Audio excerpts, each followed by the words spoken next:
Hello everyone, নবম ও দশম শ্রেণীর অনুশীলনী 3.2-এর 15 নাম্বার ম্যাথ আমরা আজকে সলভ করব।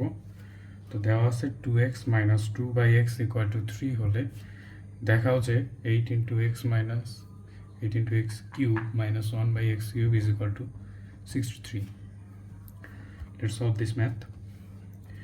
দেওয়া আছে হচ্ছে 2x - 2/x হচ্ছে কত 3। এখান থেকে 2 কমন যায়, অবশ্যই 2 কমন নিলে হয় x - 1/x সমান হচ্ছে 3। তো এখান থেকে x - 1/x এর মান কত দাঁড়ায় 3/2। Okay, let's take the left hand side. 8 × x cube minus 1/x cube। তো এই অংশটাকে আমরা সূত্রে ফেলতে পারি।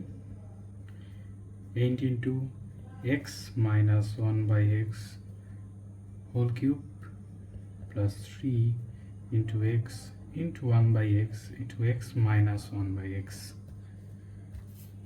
ওকে, মানগুলো যদি বসিয়ে দিই 8 × 3/2 whole cube plus 3 × x, x কাটা চলে যায়, 3 × 3/2।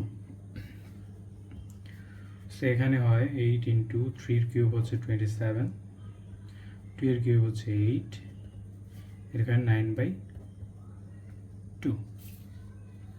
এটা কাটা চলে যাচ্ছে, তো এখানে থাকছে 27 প্লাস 9/2। 2 লসাগু করলে 54 প্লাস 9, দ্যাট মিনস 63/2।